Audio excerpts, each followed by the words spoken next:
আসসালামু আলাইকুম ওয়া রাহমাতুল্লাহি ওয়া বারাকাতুহু।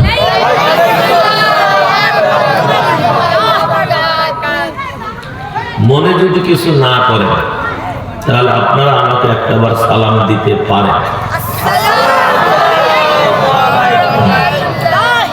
সহি জবাব হলো ওয়া আলাইকুমুস সালাম ওয়া রাহমাতুল্লাহি ওয়া বারাকাতুহু।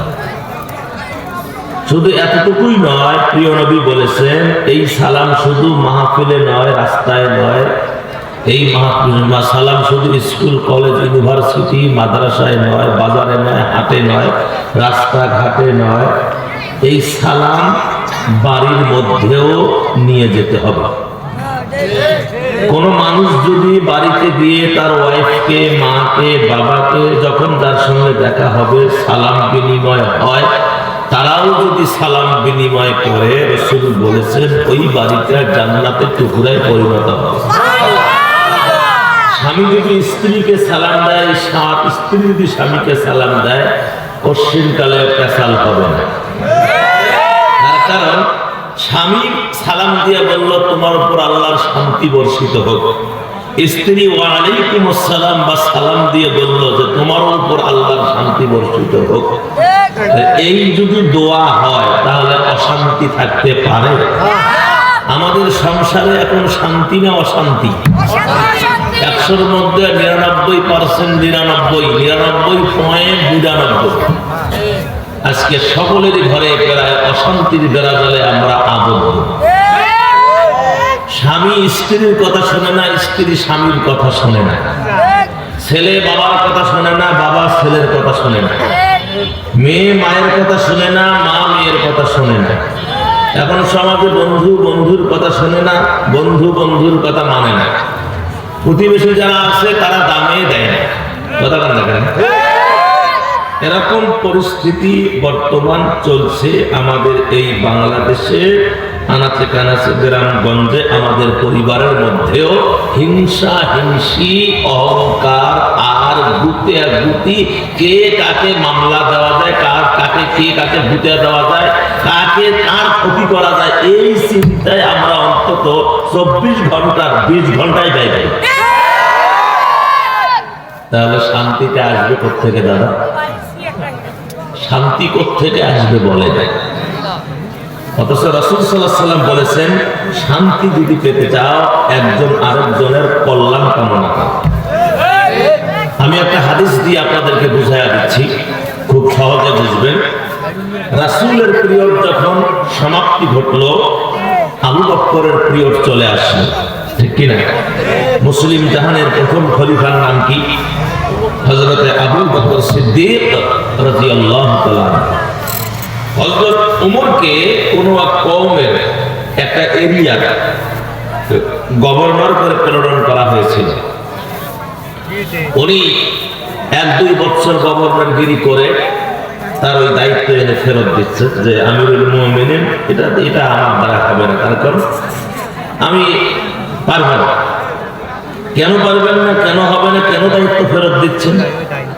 কয়া আমার এই যে 1.5-2 বছর 3 বছর আমি যে গভর্নরগিরি করলাম, আমি যে দায়িত্ব পালন করলাম, আমার আদালতে, আমার কোর্টে একটা মামলাও দায়ের হবে। কারণটা কি? কারণ বলতে বোঝাইতে গিয়ে তিনি বললেন যে কারণ হলো এই, যদি কোনো মেয়ের বিবাহের মধ্যে একটা উট লাগে, সেখানে 10টা উট এসে হাজির হয়ে যায়।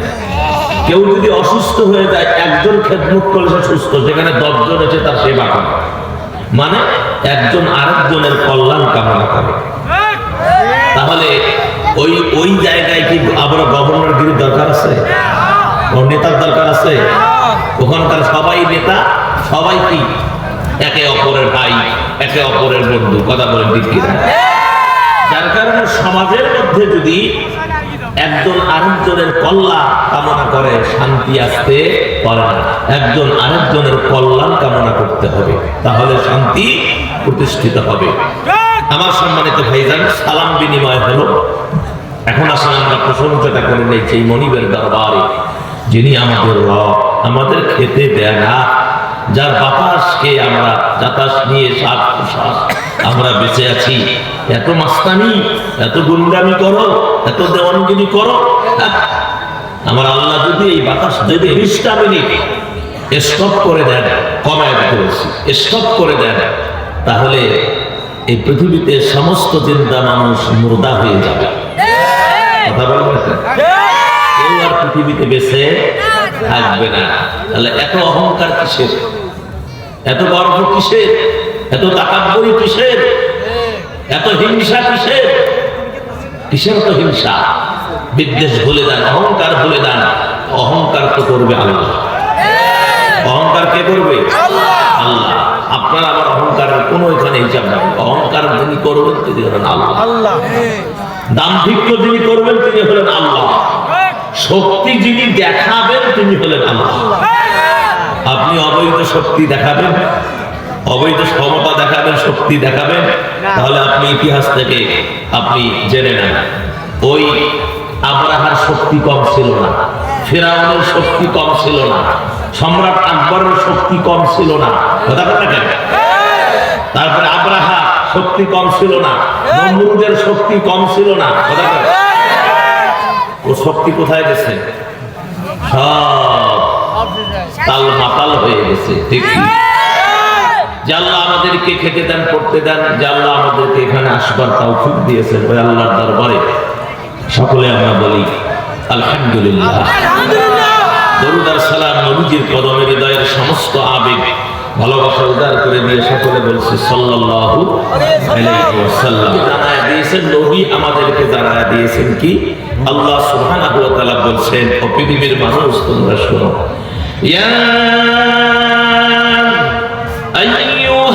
আইয়ুহাল্লাযীনা আমানু তুবু ইলাল্লাহ তুবু ইলাল্লাহি তাওবাতান নাসুহা। হে ইমানদাররা, দেখেন আল্লাহ কত মায়া, আল্লাহ কত ভালোবাসা, কি আদর, কি দয়া, কি মায়া। হে ইমানদারেরা, আল্লাহ চুপ করে ডাকবে, হে ইমানদারেরা, ও আমার মুমিনেরা। মুমিন মানে কি? আল্লাহর বন্ধু। ইমানদার মানে কি? আল্লাহর বন্ধু। ও আমার বন্ধুরা, ও আমার ইমানদারেরা, আল্লাহ ডাক দিলেন, তোমরা তওবা করো। কি করো? তওবা করো। তাওবাতান নাসুহা, বিশুদ্ধ অন্তঃকরণ। কি নিয়ে বাবা? বিশুদ্ধ অন্তঃকরণ নিয়ে তোমরা তওবা করো। তাহলে এই বিশুদ্ধ অন্তঃকরণ মানে কি? এমন তওবা করতে হবে যে ভুলটা আমি করেছি, এই ভুল আর আমি জীবনে করব না। আজকে আমার মায়েরা যদি এই ওয়াজ, তাদের এই পয়েন্টটা শোনার পরে শ্বাস দিলে তওবা করেন, তাহলে আমার আল্লাহ আপনার পূর্বের গুনাহ মাফ করে দিবে। পূর্বে যে ইবাদতগুলো হয় নাই, ওগুলা আল্লাহ কবুল করবে। কবুল করার পরে আপনার আমলনামায় যত গুনাহ ছিল, আল্লাহ তত গুনাহ, তত নেকি এখানে যোগ দিয়ে দেবে। তাহলে বেনিফিট আছে না? তওবা করতে হবে খালেস নিয়ে। হযরত উমর থেকে শুরু করে সাহাবায়ে কেরাম যারা পরে ইসলাম কবুল করছেন, আগে যা ছিল গুনাহগার, যা ছিল অনেক গুনাহ ছিল, কথা বলেন না? ইসলাম কবুল করেছেন, তাদের গুনাহ মাফ হয়েছে, মাসুম হয়েছে। আমার আল্লাহ বলেছেন, ও হাবিব, আপনার যখন সাথী তারা হলো, তওবা যখন করলো, তাহলে আপনি এখন ওদেরকে শোনায়া দেন, ওদের যত গুনাহ ছিল ওয়াল্টার করে আমি নেকি দিয়ে সব ভরপুর করে দিলাম। সুবহানাল্লাহ, সুবহানাল্লাহ। বিদায় আমার মায়েরা, আপনাদের সরাসরি যে হিসাবটি সেটি হলো যে 1, 2, 3, 4 4 নাম্বার সরাসরি কোরআন যাদেরকে অভিশাপ দিয়েছেন, এই হলো 4টা হাদিস থেকে আমি কথা বলবো। এর মধ্যে 2-3টা শিক্ষামূলক যোগ, মানে কি একটু আপনাদের হাসির খোরাক দেওয়ার জন্য 2-3টা একটা হিসাব, সেটা আবার হাদিস কোরআন থেকে, সেটা আবার কোনো অবাস্তব কোনো হিসাব না। রাসূল সাল্লাল্লাহু আলাইহি ওয়াসাল্লাম এবং সাহাবায়ে কেরামদের জীবনী থেকে আপনাদের কিছু কথা শুনিয়ে দেওয়া হবে ইনশাআল্লাহ। তাহলে এখন আসেন আমি আমার মূল আলোচনার দিকে এগিয়ে যাই। আমি যে আয়াতে কারিমা তেলাওয়াত করেছি, এই আয়াতে কারিমা আবারও তেলাওয়াত করছি, তার অর্থটা বলছি। অর্থ বলার পরে এর হলো নামকরণ, এর শানে নুজুল, এর তারতিব বিন নুজুল, এর তারতিব ফিল মুসহাফ, এক নজরে সূরার নাম এবং আমার ভাইয়েরা এই সূরার নামকরণ করা হলো। আমি সংক্ষেপে 2-3 মিনিটের মধ্যে এটা বলে দিয়ে আপনাদেরকে নিয়ে একেবারে আলোচনার একদম মধ্য সাগরের ভিতরে ডুবে যাব ইনশাআল্লাহ। তাহলে আমার সাথে একটু মনোযোগ দিয়ে সবাই পড়ুন। আউযু বিল্লাহি মিনাশ শাইতানির রাজীম। বিসমিল্লাহির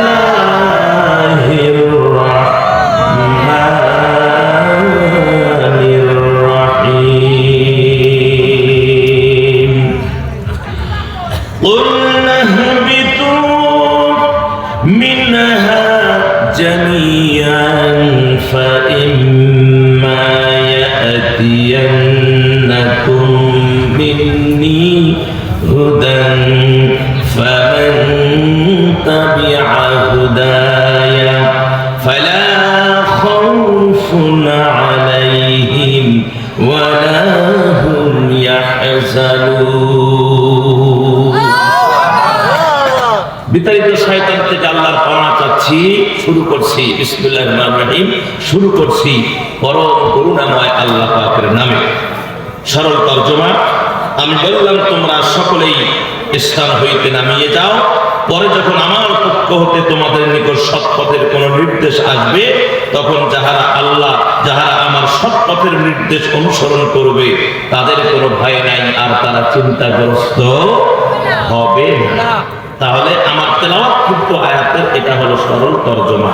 এখান থেকে বেছে বেছে এই যে শেষে যে আছে যে ভয় নাই, চিন্তাগ্রস্ত হবে না, 10 শ্রেণীর মানুষের কোনো ভয় নাই, তারা চিন্তাগ্রস্ত হবে না। এভাবে 10টা আয়াত আমি সুন্দর করে সাজিয়ে আপনাদের খেদমতে কথা বলবো বলে আমি নিয়ে এসেছি। এখন আসেন, আমি তেলাওয়াত করেছি কুরআনুল কারীমের সূরাতুল বাকারার 38 নম্বর আয়াত। কত নাম্বার? 3 10 8 38, মানে 38, তাই না? এই 38 নম্বর আয়াতে কারিমা আমি আপনাদের খেদমতে তেলাওয়াত করেছি। এখন আসেন, এই সূরা বাকারাকে নিয়ে আমাদের কিছু কথা আছে। আমরা তাফসীর করতে গেলে এর শুরুটা হবে বাকারা। বাকারা শব্দের অর্থ হলো গাভী অথবা গরু। গাভী দেখছেন কোনোদিন? আছে না সবার বাড়িতে? 4 পাওয়ালা আছে না, তার লেজ আছে, কেউ আবার দুধ দেয়, কেউ আবার দেয় না, এরকম আছে না, মাঝামাঝি আছে না। তাহলে গাভী এক কথায়, অনেকে হয়তো নাও বুঝতে পারেন। সোজা কথা, যেহেতু তাফসীর মানে কি বিস্তারিত আলোচনা, তাফসীর মানে কি বিস্তারিত খুলে খুলে আলোচনা। তাহলে গাভী আমরা অর্থ বুঝলাম, মুখস্থ করেন। বাকারা মানে মুখস্থ করেন, বাকারা মানে যদি আপনার আজকে ওয়াজ শোনা পরে 50 বছর পরে যদি জিজ্ঞেস করা হয় বাকারা মানে কি বলবেন? গাভী। ঠিক আছে। এখন তারতিব বিন নুজুল মানে ধারাবাহিকতা, কোন সূরার পরে কোন সূরা নাজিল হয়েছে, এই ধারাবাহিকতায় এই সূরাটি নাজিল হয়েছে। তার বিবেচনায় এটি হলো 87তম সূরা। কত নম্বর সূরা? 87তম সূরা। এর আগের সূরা হলো সূরা মুতাফফিফিন, আর পরে নাজিল হয়েছে সূরাতুল আনফাল। এটা হলো তার ধারাবাহিকতা, কোন সূরার পর কোন সূরা। এখন আসেন তারতিব ফিল মুসহাফ, মানে কোন সূরা আগে পরে কোন সূরা, মানে এটা হলো কুরআনুল কারীমের বর্তমান যে ধারা আছে, যে সিস্টেম আছে, সূরা ফাতিহা থেকে শুরু করে যে ধারাবাহিকতা আছে, কোন সূরার পর কোন সূরা, এই বিবেচনায় এটি হলো কুরআনুল কারীমের ২য়তম সূরা। কি সূরা বাবা? ২য় সূরা। এর আগের সূরা হলো সূরাতুল ফাতিহা এবং পরের সূরা হলো সূরা আল ইমরান। এই কথা বুঝতে পারছি? এখন আসেন এক নজরে বাকারা এর ভিতরে হিসাবটা কি। এই সূরাটি মাদানী যুগের প্রথমে রাসূল সাল্লাল্লাহু আলাইহি ওয়াসাল্লাম মদিনায় যখন গেলেন, মদিনায় যাওয়ার প্রথম দিকে সূরাটি অবতীর্ণ হয়েছে। সূরা নাম্বার 2, আয়াত হলো 286, রুকু হলো 40টি, পারা হলো 1, আর আমার তেলাওয়াত কিন্তু আয়াত হলো 38। একটু সুবহানাল্লাহ কোন। এখন নামের রহস্য বাকারা কেন হলো, সুন্দর চমৎকার একটা ইতিহাস এখানে আছে, 1 মিনিটে বলে ফেলি। সেটি হলো বনি ইসরায়েলদের মাঝে একটা লোক খুন হলো। আমাদের সমাজে লোক খুন হয় না, মারে খুন করে একজন, দোষ দেয় আরেকজন, এরকম আছে না? দোষ করে এক পার্টি আর দোষ দিয়ে দেয় টুপিওয়ালা, গাড়িওয়ালা, চাকরিওয়ালার দোষ। কথা বল, এরকম সমাজে কিছু লোক আছে না? নাই। বনি ইসরায়েলদের জামানায় এই লোকটা যখন খুন হলো, তখন তারা সমাধান আর খোঁজ করে পাচ্ছে না কে খুন করলো। তখন তার সিদ্ধান্ত নিল, চলো আমাদের তো একজন নবী আছে, আল্লাহর একজন নবী আছে। ওই সময়ে নবী ছিলেন হযরতে মূসা কালিমুল্লাহ আলাইহিস সালাম।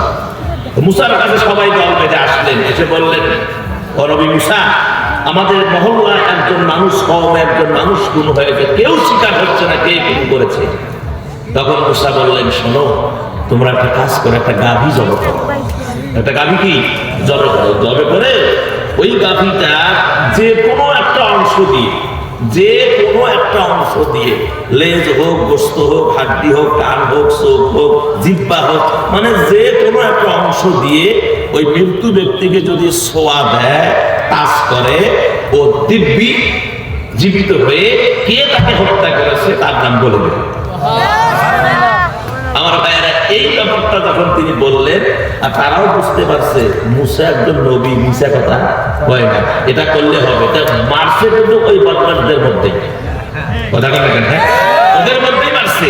তারা এখন উল্টা পাল্টা কিছু ঘুষঘুষ দিয়ে ওদের মধ্যেই কাঁচা লাগা দেওয়ার পরে ওখান থেকে চলে গেল। আল্লাহ সুবহানাহু ওয়া তাআলা তাদের এই ঝামেলার পরিপ্রেক্ষিতে এই সূরাটির নাম রেখেছেন সূরা কি বাকারা, মানে কি গাভী। এটা হলো ব্যাপার। এখন সারা নজরুল আসেন, সারা নজরুলের আগে মেজর থিম, পুরা সূরাটার ভিতরে 3টা জবনিকা আছে, মূল যে কথাগুলো, এই মূল কথাগুলোর মধ্যে যে মেজর থিম, 1 নম্বর হলো সঠিক পথের সন্ধান, ইতিহাসের শিক্ষা, 2 নম্বর হলো পারিবারিক ও সামাজিক আইন, 3 নম্বর হলো মুসলিম সমাজে ঐক্য আর ভালো কাজের উৎসাহ। এই হলো 3টা মেজর থিম। সারা নজরুল আসেন, রাষ্ট্র চালাতে আইন লাগে, এই সূরার মাধ্যমে ধাপে ধাপে সেই আইন পাঠানো হলো।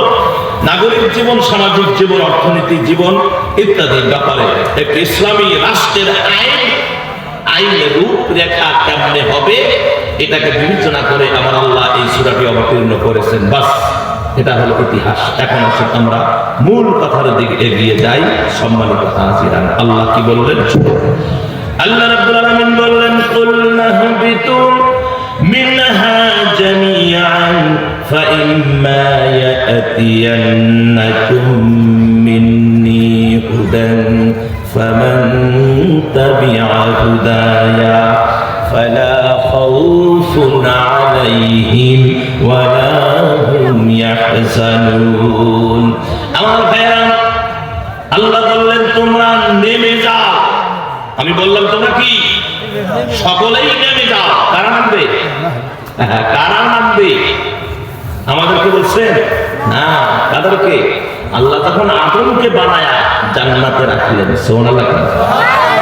ওয়ালা তাকরাবা হাযিহিস শাজারাতা ফাতাকুনা মিনাজ জালিমিন।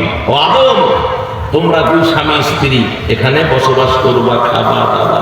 হযরত আদমকে যখন আল্লাহ বানাইলেন, বানার পরে জান্নাতে রাখলেন, আদম একাই জান্নাতে ঘুরে ফল ফুল খায়, একাই ঘোরাঘুরি করে। একটা শূন্যতা ভাব।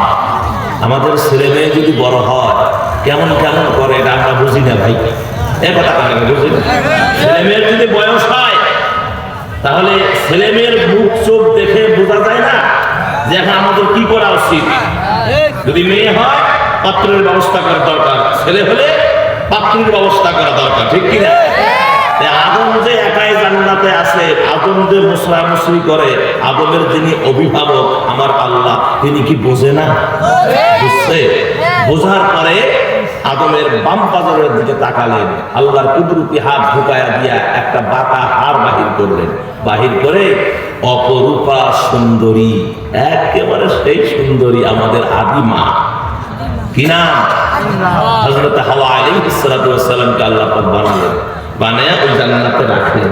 এখন আদম হাওয়াকে দেখে খালি মুসমুস করে হাসে, খালি মুসমুসকে হাসে, খালি চোখটা করে মজা নেয় যে এত সুন্দর রূপসী নারী এই জান্নাতে, আমি আদম একা, আর এখানে এত সুন্দরী। আদমের তখন চাহিদা বেড়ে গেল, তখন আদম ছুটছে তার দিকে, হাওয়ার দিকে তাকে ধরার জন্য। আল্লাহ রাব্বুল আলামিন বললেন, ও আদম, জান্নাতে কোনো বাটপারি চলবে না, অবৈধ কোনো কাজ জান্নাতে চলবে না রে আদম। হাওয়াকে যদি তুমি পেতে চাও তাহলে আগে তোমাকে বৈধ করে নিতে হবে, মানে বিবাহ বন্ধনে আবদ্ধ হতে হবে। আমার ভাইয়েরা, আদম কি আর বিয়ে বোঝে? কিছু বোঝে? এখন কে বোঝাবে? আল্লাহ জিবরাইলকে, ইতিহাস থেকে শোনাচ্ছি, তাফসীর থেকে শোনাচ্ছি। আল্লাহ জিবরাইলকে দায়িত্ব দিল, জিবরাইল তুমি কিছু ফেরেশতা নাও, কিছু ফেরেশতা হাওয়ার পক্ষে কলধর্মী, আর কিছু ফেরেশতা হলো আদমের পক্ষের কলধর্মী। দুই দূর বসে তাদের মাঝে সুন্দর করে হুরেরা এসে হাওয়াকে সেই সাজাইলো, আদমকে যা আপনার জিন আপনি বলে ফেরেশতারা সাজাইলো, দুইজনকে বরে এবং পণে সাজায়া দুইজনকে বসালো, এবং আমার উভয় পক্ষে ফেরেশতারা যা আছে, হযরত জিবরাইল আলাইহিস সালাম তিনি নিজেই খুতবা পাঠ করবেন। বাস, এখন যখন বিয়ে হবে, বিয়ে যখন কাবিননামা হয় না, আমাদের কাবিননামা তো দুনিয়ার বাটপারি কাবিননামা, কথা বলেন না?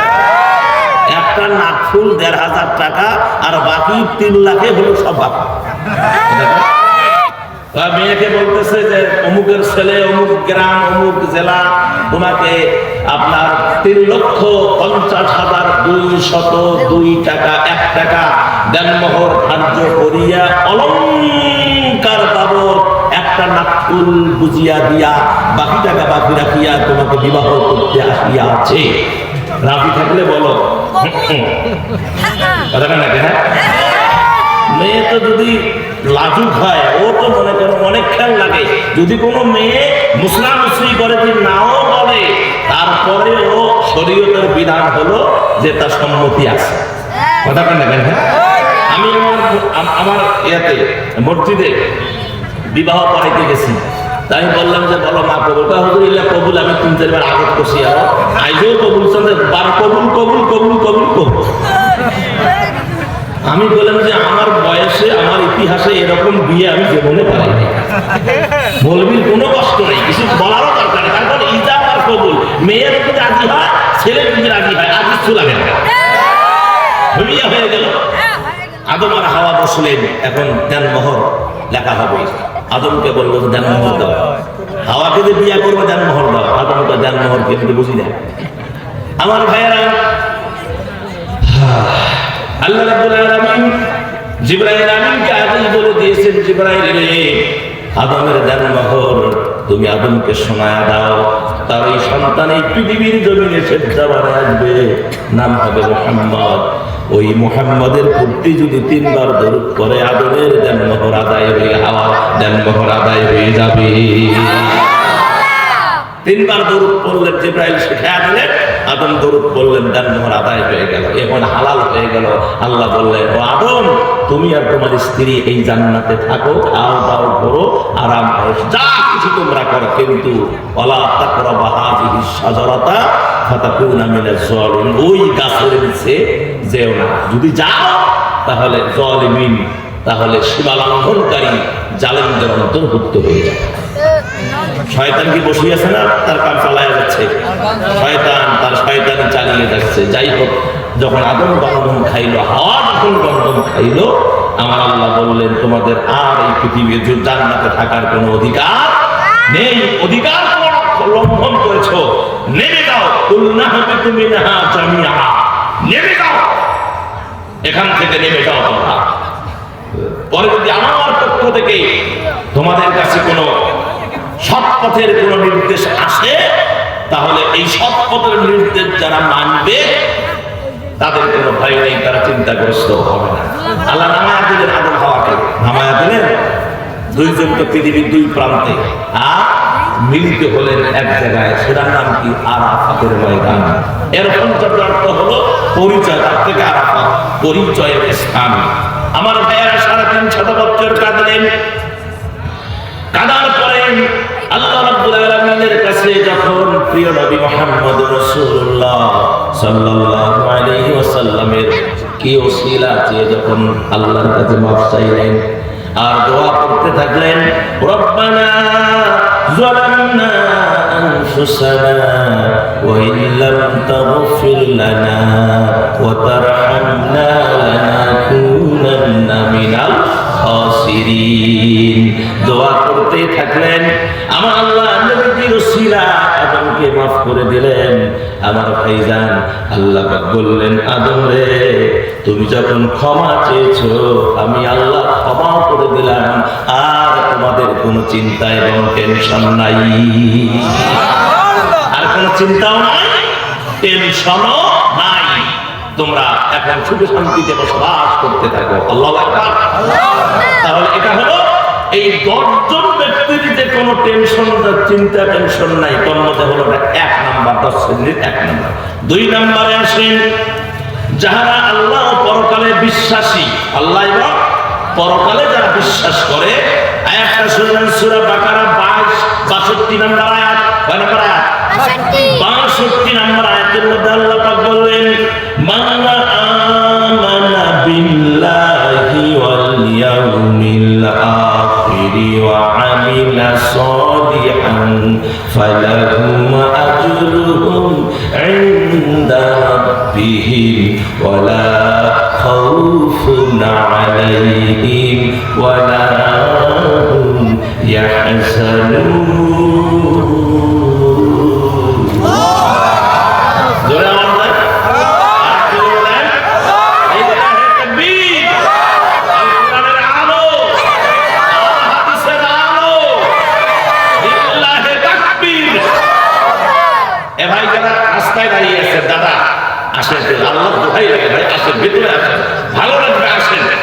এখানে কোনো হাঙ্গামা, কোনো মারামারি, কারোর বিরুদ্ধে কোনো কথা হবে না, সোজা কোরআন থেকে তাফসীর হবে। কথা বলেন এখানে যারা আছেন সব চলে আসেন, সব চলে আসেন।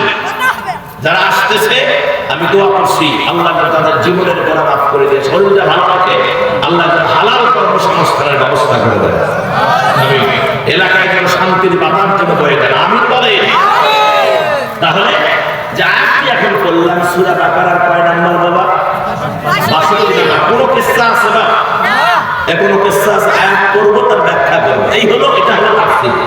কোনো কিসসা নাই, শুনতে আপনার ভালো লাগবে। আমি এতদিন অনেক আগে কিসসা বলতাম, কিন্তু দেখছি রেজাল্ট হয় 0। কিসসা শোনার পর রেজাল্ট কি আসে? 0। সারা জীবন মানুষ ওয়াজ শুনে।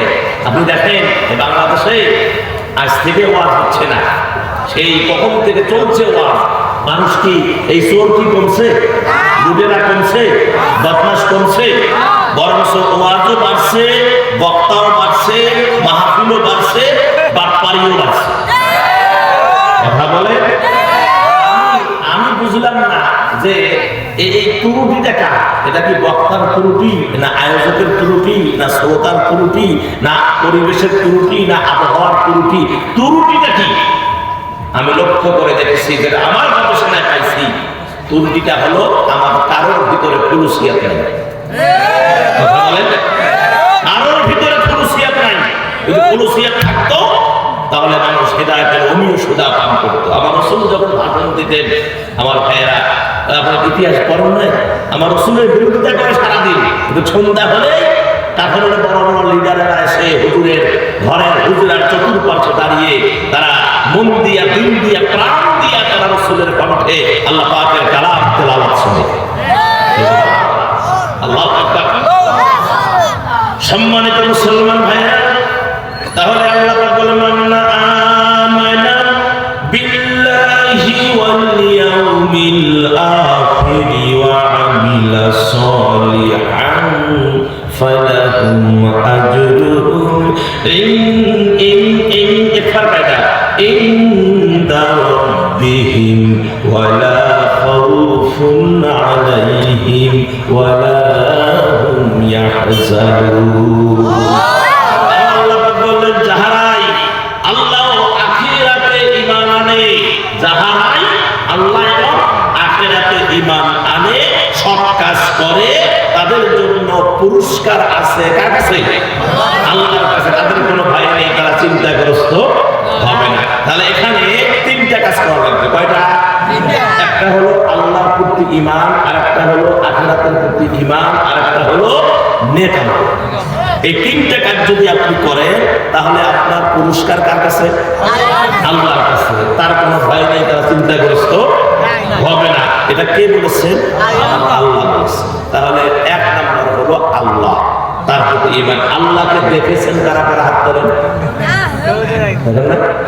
কি করলেন এতদিন কি করলেন অনেক জবানা তো বলে লাল সালুক করা এই যে মোষ এই যে জব সারাদিন গুল খায় গাঁজা খায় হুক্কা টানে গাঁজার কলকিতে মারে খান এরা আপনাকে বেরাশিবাদ দেখলো আর আপনি নামাজি হয়ে বেনামাজিরা দেখে আপনি দেখতে পারলেন না আমার মুসলমান ভাইয়েরা খুব মনোযোগ লাগান মায়েরা কি আছে বোঝা যায় না যে আমার মায়েরা এখানে আসছে দিলটা কি এমনি ভরে যায় এমনি দিল ভরে এখানে অনেক মা আপনাদের চাইতে 3 গুণ মা আছে কিন্তু বোঝা যায় না যে মায়েরা ওয়াজ শুনতে আসছে এটাই হলো আদর এটাই হলো আদর অনেক জায়গায় দিছে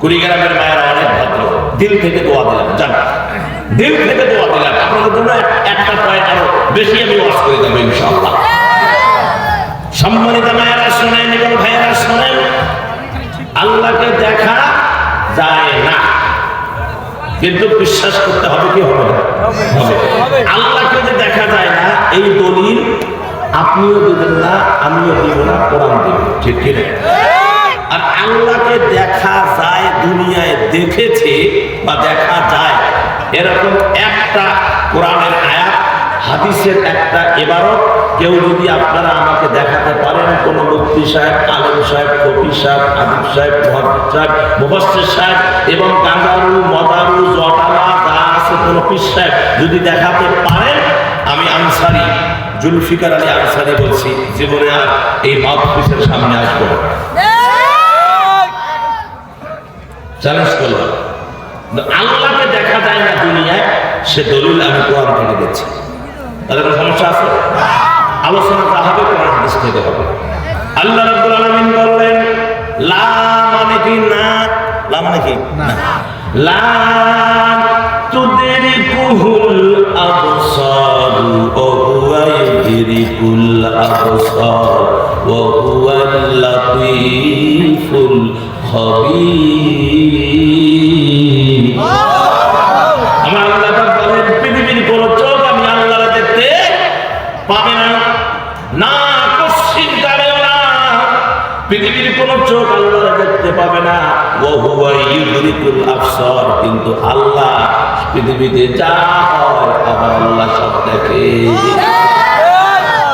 আমরা এখানে বসে আছি পৃথিবীর কেউ না দেখলে দেখতেছেন কে আমার আল্লাহ দেখতেছেন আমার ভাইয়েরা আর পৃথিবীতে যা কিছু আছে সবকিছু আল্লাহ দেখেন কিন্তু আমরা আল্লাহরে দেখি না আল্লাহ সাথে কথা কোরআনে বললেন আল্লাহ বলছেন যে হাবিব গো বন্ধু গো ও আমার বান্দারা তোমাদের সঙ্গে আমি আল্লাহ দেখা হবে কিয়ামতের ময়দানে জোরে বলেন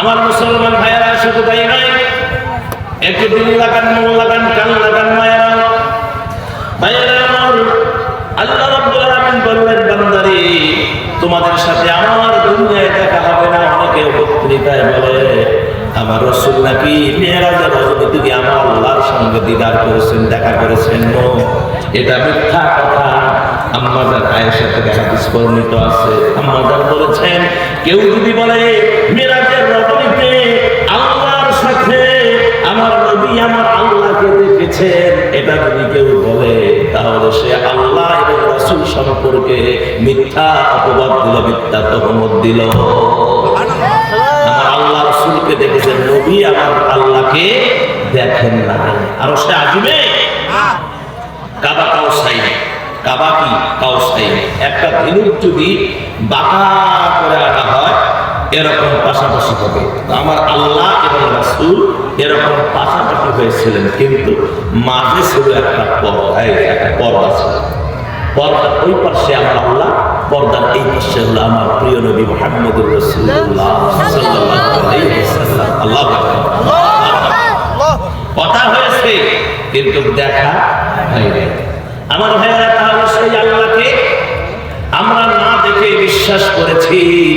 কাফের বেঈমান মুশরিকরা আমার নবীকে কত কষ্ট দিয়েছে, আল্লাহর পরিচয় দিতে গিয়ে তারা অপমান করেছেন, নবীকে লাঞ্ছিত করেছেন, মারধর পর্যন্ত করেছেন।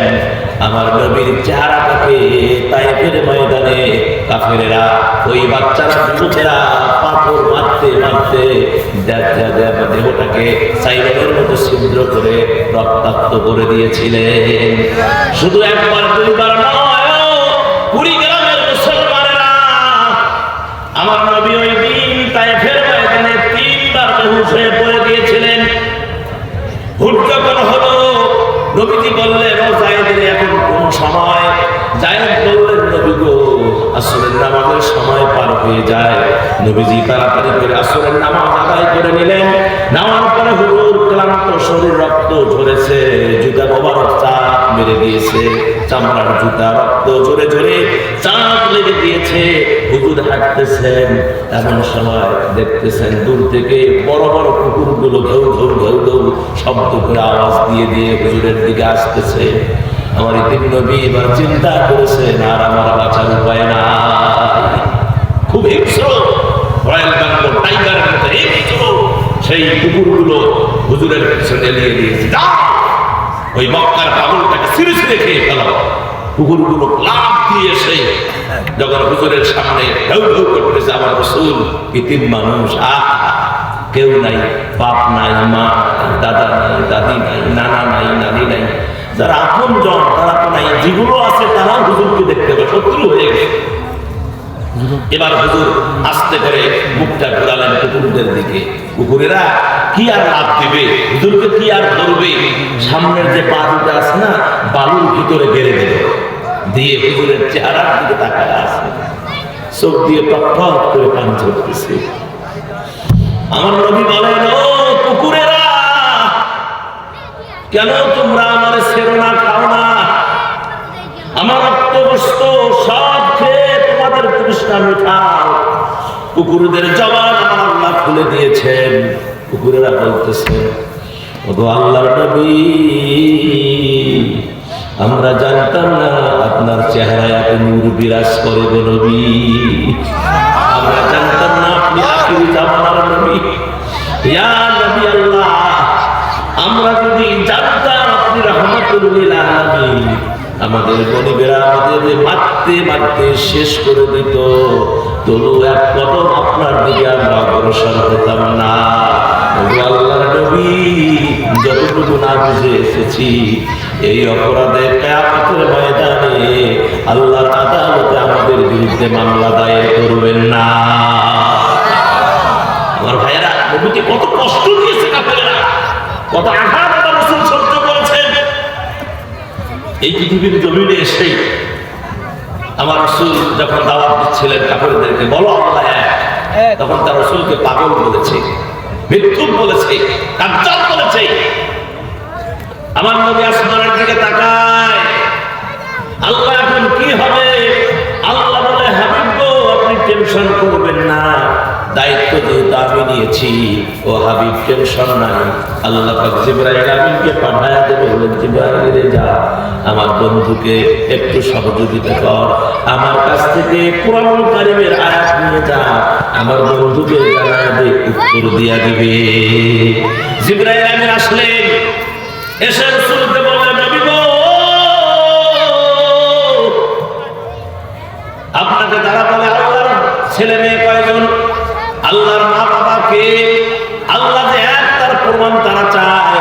আপনি বলে দেন, আল্লাহু আল্লাহু আহাদ, আল্লাহুস সামাদ, লাম ইয়ালিদ ওয়া লাম ইউলাদ ওয়া লাম ইয়াকুল লাহু বলেন আল্লাহু আকবার। তাহলে কুল হুয়াল্লাহু আহাদ বলুন আল্লাহ এক। নবীজি শোনায়া দিলেন বলুন আল্লাহ এক। আল্লাহুস সামাদ কুল হুয়াল্লাহু আহাদ বলুন আল্লাহ এক। আল্লাহুস সামাদ আল্লাহ মুখাপেক্ষীহীন। আল্লাহ কি মুখাপেক্ষীহীন? তিনি কার কাছে চায় না। পৃথিবীর সবাই কুড়িগ্রাম খালি না, গোটা বাংলাদেশে গোটা বিশ্বে 600-800 কোটি যে মানুষ আছে, হিন্দু খ্রিস্টান বৌদ্ধ যা আছে, মুসলমান মুমিন যা আছে, সবাই যদি আল্লাহর ইবাদত না করে আল্লাহর 4 পয়সাও লস হবে। আর যদি সবাই আল্লাহর কুদরতি পায়ে সিজদা দেয়, যদি আল্লাহ নামাজ বন্দী হিন্দু মুসলিম যা বৌদ্ধ খ্রিস্টান সবাই যদি করে আল্লাহর 4 পয়সাও লাভ নেই। আছে না? আছে লাভ নেই, লসও নাই, লাভ। আল্লাহ ইচ্ছা করলে একটি সবগুলোকে মাটি ফাঁকা কেটে কেটে কেটে কেটে সব কিছু নেই যদি ফাঁকা পারে না। আল্লাহর কি কোনো কামলা দেওয়া লাগে? কোনো মুজুর দেওয়া লাগে? আল্লাহ শুধু বলবেন কোন আর ফায়া কোন সাথে সাথে হয়ে যায়। তিনি হলেন আমাদের সেই আল্লাহ। আমার মুসলমান ভাইয়েরা, আমরা আল্লাহ ধনী না করি কথা, আল্লাহ কি ধনী? ধনী না করি? কনফিউজ আছে আল্লাহ ধনী। দলিল কোরআন। সুবহানাল্লাহ। দলিলকে দিবে কোরআন। আল্লাহু গনিয়্যুন হামিদ। আল্লাহ হলেন প্রশংসিত ধনী। আর আমরা যারা গ্রামে ধনীগিরি দেখাই, অনেকে 100-র মধ্যে 99 জনই হলো বাটপারের ডাক্তার, চোরের চোর, ডাকাতের ডাকাত। গ্রামের ভিতরে যারা বড়লোকি দেখান, অনেকেই নিজে হয়তো কেউ বা নিজের বোনের সম্পত্তি লুণ্ঠন করছেন, কেউ বা ভাইকে ঠকাইছেন, বোনকে ঠকাইছেন, নিজের স্ত্রীকে ঠকাইছেন, জান্নাত হতে নেই, আজ ক্ষমতা নেই জান্নাত। বিশ্বাসের মতন বসিয়েছে, হাতে তসবিহ নিয়ে করে, কিন্তু বউয়ের জান্নাত আসতে শুনতে। হ্যাঁ, এরকম বিশ্বাস কি বাংলাদেশ নাই? মানে বিয়ের সময় আপনার কি কয় যৌতুক শোনায় বুঝি না, যদি 1000 টাকা কম হয় ছেলের বাপ চটকি ওঠে, কোনো বিয়ে হবে তো 1000 টাকা কম করে হবে না বিয়ে। আরে বাপ্পার 3 লক্ষ টাকা জন্মহর মাংস খালি নাকফুল দিয়ে বিদায়, বাকিটাকে তো 14 গোষ্ঠী দিবে। হ্যাঁ, তোমাকে দিতে হবে। যদি পরিশোধ না করে যদি মারা যাও, হাদিসটা শুনে নাও, কাজে লাগবে। আল্লামা সাইদি রাহিমাহুল্লাহ, জান্নাতের পাখি, কোরআনের পাখি, ঠিক কি না? আল্লামা সাইদি এই কথা বললে আর কোনো ভেজাল আছে? এক সময় বলছিলাম স্টেজ থেকে নামায় দিয়েছে, ওই শয়তানের বাচ্চারা আজকে কোথায়? ওরা আজ কোথায়? যদি মায়ের দুধ খেয়ে থাকো, আসো এখানে, খেলা হবে। কথা বলেন ঠিক কি না? যদি মায়ের দুধ খেয়ে থাকো, আসো এখানে। আল্লামা সাইদি আমার অহংকার, আল্লামা সাইদি বাংলার অহংকার, আল্লামা সাইদি গোটা বিশ্বের অহংকার। আমার সম্মানিত ভাইয়েরা, তিনি একটা হাদিস বলেছেন, যারা বিয়ে করিয়ে আজ পর্যন্ত দেনমোহর দেন নাই, হাদিসটা শোনো, কাজে লাগবে। দেনমোহর পরিশোধ না করে কেউ যদি মারা যায়, কিয়ামতের ময়দানে তাদেরকে জিনাকারের কাতারে দাঁড়াতে হবে। কিসের কাতারে? জিনাকারের কাতারে দাঁড়াতে হবে। আর মা বোন যারা আসছেন, আজ পর্যন্ত দেনমোহর যারা দেয় নাই, এই ঠান্ডার রাইতে ঘরের বাইরে পোয়াল বিছিয়ে ওখানে মানে ভাঙা সিঁড়ে তোষক আছে না, ওইটা বিছিয়ে দিয়ে সিঁড়ে আপনার কম্বল দিবেন। যতক্ষণ পর্যন্ত দেনমোহর দিবে না, ততক্ষণ পর্যন্ত ঘরে ঢুকতে দিবে না। ঠান্ডার মধ্যে ঠেলাটা বুঝুন, যখন ঢুকতে যাবে বলবেন যে হুজুর বলে দিচ্ছে দেনমোহরা করতে হবে। কথা বলা কথা, আজকালই বাড়ি যাও ঠেলা কারে পায় দেখেন। আজকাল বাড়ি যাও ঠেলা কারে পায় দেখেন। মায়েরাও চিন্তা করতেছে, এই মুরব্বী এতদিন কই আছে? এই মুরব্বী আরো 10 বছর আগে আমার নাকি। আমার মুসলমান ভাইয়েরা, মন খারাপ করলেন? আল্লাহ কসম করে বলছি ভাই, আমি হাদিস কোরআনের বাইরে একটা কথাও বলি না, সব কোরআন হাদিস থেকে বলছি। আল্লামা সাইদি যে কথাটা বলেছেন ওটা হাদিস, ওই হাদিস থেকে তিনি বলেছেন। হ্যাঁ, তাহলে আল্লাহ হলেন ধনী, তার প্রমাণ কি? আল্লাহু গানিয়্যুন হামিদ, প্রশংসিত ধনী। আর আমরা হলাম ধনী চোর, বাটপার, সিটার, বদমাশ। নিজের বোনটা ঠগাইছি, হায় হায় হায়, নিজের বোনটা প্রতিদিন 100 টাকা পর বাড়ি এসে আসিয়া কয় ভাই আমার ভাগ, কেন তোমার কোনো ভাগ টাগ নেই। এখন চোখের মুখে পানি টলটলা হয়। ভাবি আছে না ওই যে মানে কোনো মিনমিনে সাই থাকে, মিনমিনে সাই থাকে, চোখের ঘুমে নি, ঠোঁট পাকানি,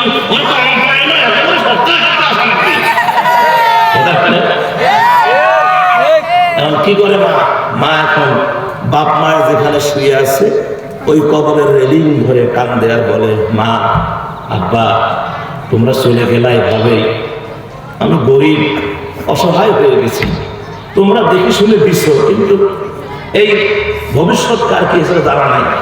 স্বামীটা আমার মারা গেছে, বাচ্চাগুলো খুব স্কুলের বেতন দিতে পারি না, লেখাপড়া বন্ধ হয়ে যাচ্ছে, ভাইয়ের কাছে জমি, ওই ভাই জমি দেয় না, বাবা মা কি করবো বলে। মায়ের কানে কি এই কথাগুলো যায় না? বাবার কানে কি যায় না? তাদের আত্মা কেঁপে ওঠে, তাদের আত্মা কেঁপে ওঠে, আমার আল্লাহর আরশ কেঁপে ওঠে। কথা বলেন, আমার আল্লাহর আরশ কেঁপে ওঠে।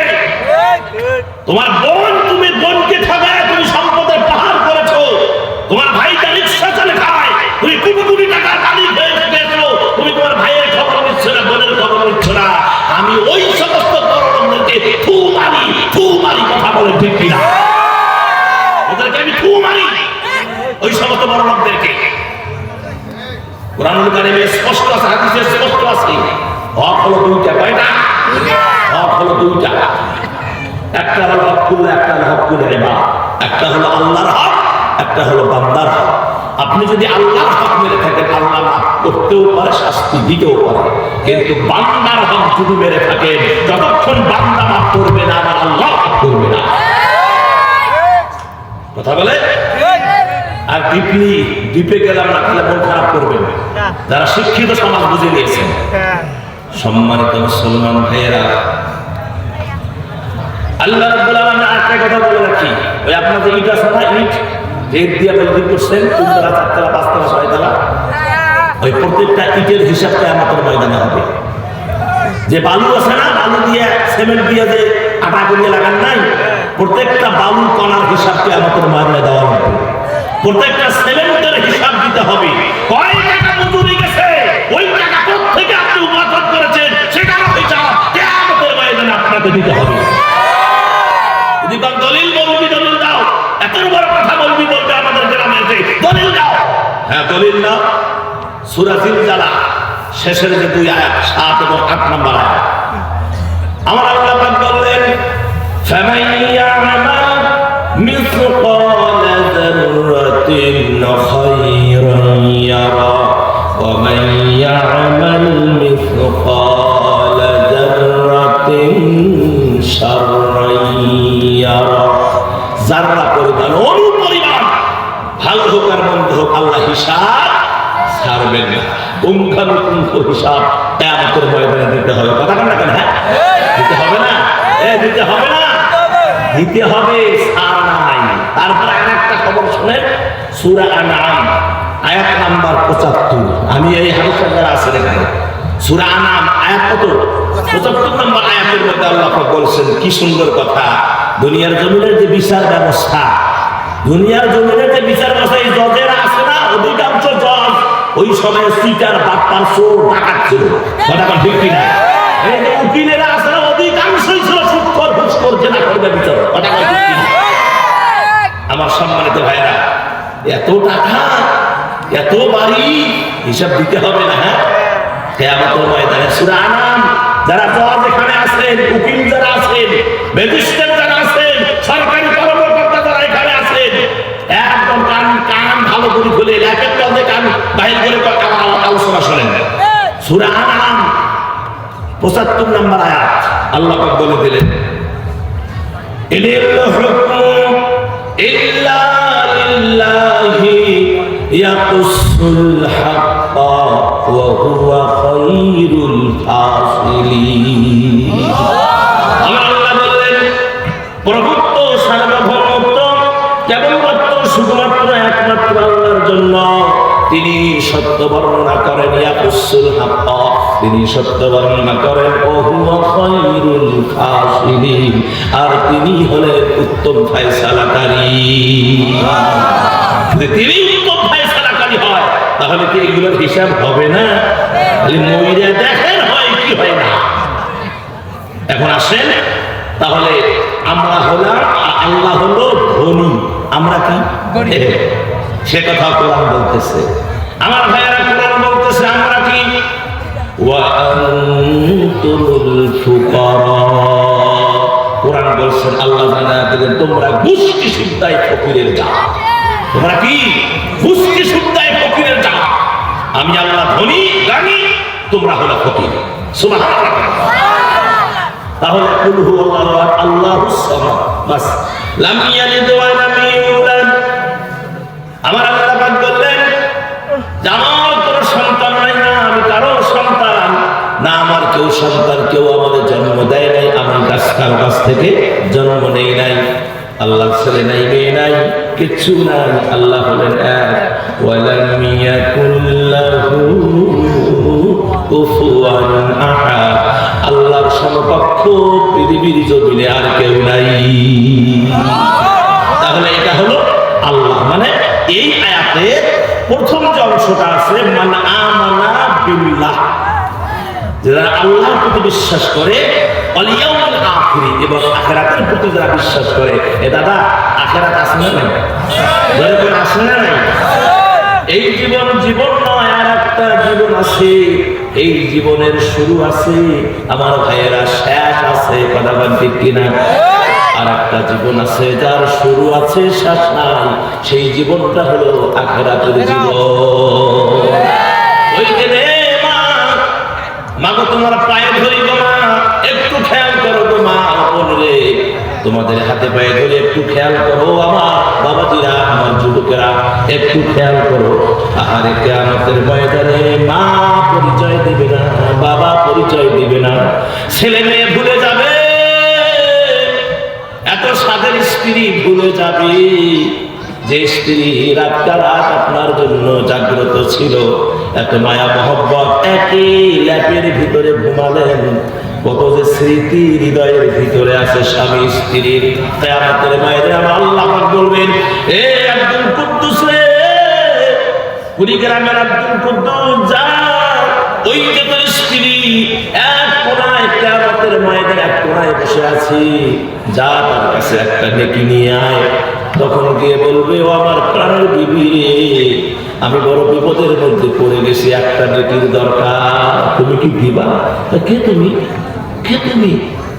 আমার তো বিয়ে হয় নাই, দুনিয়া তো আমার বিয়ে সাথে, আমি চিরকুমারী ছিলাম, সোহকান সোহকান, দূর রেখা, আমি তোমার চিনি না। সেই বিবির জন্য সুদ খাইলেন, বিবির আপনার কেনাকাটার জন্য গালার হার, সীতাপাতি, নাকফুল, গলার চেন, তারপরে হাতের বালা, হাতের আংটি, কত কি কাপড় চোপড়, একটা আছে আরো 10টা দিলেন খুশির জন্য, 10টা আছে আরো 20টা, মানে আলমারি পেলাজু, পেলাজু ওই যে 28 ইঞ্চি না 32 ইঞ্চি করে একটাই পেলাজু, দেখছেন পেলাজু, মানে এক একটা। আমি আবার এই যে ওয়াজিব নাচবে দেখি, আমার মসজিদটা হলো আপনার এই সালেক মার্কেটে, ওখানে পেলাজু বিক্রি। আমি ফিতে দিয়ে মাপি দেখি, একটা হলো 30 ইঞ্চি লম্বা, এবং একটা হলো 30 ইঞ্চি ওষার, এটা 30 ইঞ্চি ওষার। তাহলে দুইটাই কত হলো? 60 ইঞ্চি যদি ওষার হয়, তাহলে ওটা যখন হাঁটি যায়, এভাবে যদি নড়ে, এটা পাগলি যায় না মেন্টাল যায় না কি যায়, কিছু বোঝা যায় না। কথা বলে না, করলে অনেক রাত চলে যাবে, সেটা আমি বলছি না। আমি যে হিসাবটা বলছি যে মা কিয়ামতের ময়দানে কেউ কারো পরিচয় দেবে। ভাই, তার জন্য জীবনটা শেষ করে দিলেন, সুদ খাইলেন, ঘুষ খাইলেন। আমার রাসূল বলেছেন, সুদের গুনাহ হলো 70টা। কয়টা? সর্বপ্রথম গুনাহ, যেটা বড় গুনাহ, এটা হলো আল্লাহ এবং আল্লাহর রাসূলের সঙ্গে যুদ্ধ ঘোষণা করা।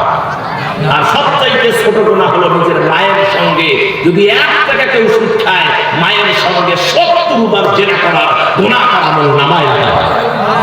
আর এজন্য নাউজুবিল্লাহ, শরম লাগে না, লজ্জা লাগে না, বেহুদা টাকা সুদের বাচ্চা, লজ্জা লাগে না সুদ খাইতে? মুসলমান দাবি করো, কি জানি মুসলমান লংসেস টাকা মুসলমান দাবি করো। যদি মুসলমান দাবি করে থাকো, রাসূলের উম্মত দাবি করে থাকো, যদি নামাজ যদি পড়ে থাকো, আজকে বাড়িতে গিয়ে সুদের কপালে ছাকা, সুদের কপালে ছাকা, সুদের কপালে ছাকা। না হলে কিয়ামতের ময়দানে মজা চাকতে হবে। মন খারাপ, অনেকের বিষয় গেছে খুব, ঠান্ডাই গেছে খুব, ঠান্ডার দরকার আছে।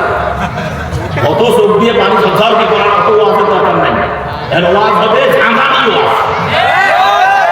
আমার হয়েছে হলো আমাশা, ব্যথায় চিনচিনচিনচি ব্যথা করে, আর ডাক্তারে আমার দিলে জ্বরের ওষুধ, তাই কাম হবে? তাহলে আমাকে আমাশার ফেলাজুল মেট্রো গ্রুপ বাড়ানো কথা কেন কেন? আমাদের সমাজে হয়েছে রোগ একটা, আর আমি যদি ঔষধ দিই আর একটা, তাহলে কাজ হবে না। যে রোগ হয়েছে সেই ঔষধই বাড়াবে। আপনি হয় ঔষধ খান, যদি আপনি তো আমার ভালো হওয়ার দরকার তাহলে খান ঔষধ, আর যদি তো না আমার ভালো হওয়ার দরকার নেই তাহলে না খাবো, সেটা আপনার ব্যাপার। কিন্তু আমার যে হাদিস কোরআনে আমরা যে প্রচারক, আমাদেরকে সঠিক কথাটা বলে যেতেই হবে। এই যে ইনি সরকারি কর্মকর্তা, উনিও তো সরকারি কর্মকর্তা, যদি 1 টাকা ঘুষ খায়, কিয়ামতের ময়দানে হিসাব দিতে হবে। কথা বলে? হ্যাঁ, আমি বলবি যদি 1 টাকা ঘুষ খায়, কিয়ামতের ময়দানে আমাকে হিসাব দিতে হবে। কথা বলে? সম্মানিত মুসলমান ভাইরা, খুব রাগ, মনে মনে খুব রাগ হচ্ছে আপনাদের। এই বলবি না টাকা যাবে না, না টাকালে আল্লাহর দুনিয়ায় প্রয়োজন হলে আল্লাহর কাছে যোগাযোগ করে প্রথম আসমানে ওয়াজ করবো, বাংলা জমিনে ওয়াজ করা দরকার নেই। হয় সম্মানিত মুসলমান ভাইরা, তাহলে আসেন মান আমানা বিল্লাহি ওয়াল ইয়াউমিল আখির। এখন আসেন আখিরাত মানে কিয়ামতের ময়দানে। আমার ভাইয়েরা, বিভীষিকা পায় সেই কিয়ামতের ময়দান শুরু হয়ে যাবে, সেদিন কেউ কারো পরিচয় দিবে না। আজকে বাড়িতে গিয়ে বলবেন যে বউ, আমি যেগুলো ইনকাম করে আনতেছি, ইলিশ মাছ, মাগুর মাছ, কই মাছ আনতেছি, এর ভাগ কি কোনো দেব না দেওয়া হবে? বউ যদি বলে সমান সমান ভাগ, তাহলে আপনি আপনার ওই উপরে অটল থাকেন। আর বউ যদি বলে আমি এগুলোর ভাগ নিব না, প্রয়োজনে ওই পেশা বাদ দিয়া অটো চালান, রিক্সা চালান, বাদামের ব্যবসা করে। আরে ভাই, দুনিয়ার এই সুখ শান্তি কয়দিন, মরে যাওয়ার পরে তো আল্লাহ চিরস্থায়ী সুখ দিয়ে দেয়। দুনিয়ার কাজে লজ্জা নাই, যে কোনো কাজ আপনি করবেন, সম্মান আছে ভাই, এ কাজে সম্মান আছে। তাহলে আসেন, ওয়া আমিলা সালিহান, আল্লাহ বলছেন নেক কাজ যারা করবে, নেক কাজ, নামাজ, রোজা, হজ, যাকাত, ভালো কাজ। কথা বলে? নেক কাজ যেটারে বলে, এটা বলে। এই নেক কাজগুলোর মধ্যে সবচেয়ে বড় নেক কাজ হলো, সব দামি নেক কাজ হলো, যেহেতু কিয়ামতের ময়দানে সবচাইতে সর্বপ্রথম নামাজের হিসাবটা আল্লাহ নিবেন। নামাজ আমাদের কয়জনকার সহি হয়? কম। কয়জনকার হয় সহি? আমার বিশ্বাস করেন নামাজ আমাদের হচ্ছে না, বিধায় হচ্ছে না যে এই জন্য নামাজ ছেড়ে দেওয়া যাবে না, পড়তেই থাকতে হবে, পড়তেই থাকতে হবে, পড়তেই থাকতে হবে। না জানি আমার এই 80 বছরের জিন্দিগিতে, না জানি আমার এই 70 বছরের জিন্দিগিতে যখন থেকে নামাজ ফরজ হয়েছে আর আমার মৃত্যু পর্যন্ত, আমার আল্লাহ যদি এই গোটা নামাজের একটা সিজদা যদি আল্লাহ কবুল করে, এক সিজদার বিনিময়ে আল্লাহ জান্নাত দিয়ে দেবেন। এক সিজদার বিনিময়ে আল্লাহ জান্নাত দিয়ে দেবেন। এই দয়া, এই মায়া আমার আল্লাহর আছে, আছে না নাই? সম্মানিত মুসলমান ভাইরা, আল্লাহ পাক বললেন যারা আল্লাহকে বিশ্বাস করবে এবং আখিরাতের প্রতি বিশ্বাস স্থাপন করবে আর আমল সালেহ করবে, আল্লাহ রাব্বুল আলামিন তাদের জন্য পুরস্কার রেখে দিয়েছেন। আর তাদের কোনো ভয় নাই, আর তারা চিন্তাগ্রস্ত হবে না। 3 নম্বরে আসেন কয়জন? 10 শ্রেণীর মানুষের কোনো ভয় নেই, তা চিন্তাগ্রস্ত হবে না। 2টা গেল, এখন 3 নাম্বার আসেন। আমার মন বলছে এই 3 নাম্বার আয়াতটা বলার আগে, যেহেতু হাদিস আর কোরআন আলোচনা, নাকি একটা হাদিস আপনাদের বলা দরকার। সে হাদিসটা আমি মাদের দিয়ে হাদিসটা শুরু করি। আমার মায়েরা প্রস্তুতি নেন, একদম মায়েরা আল্লাহর রাস্তায় সকলেই রেডি হয়ে যান।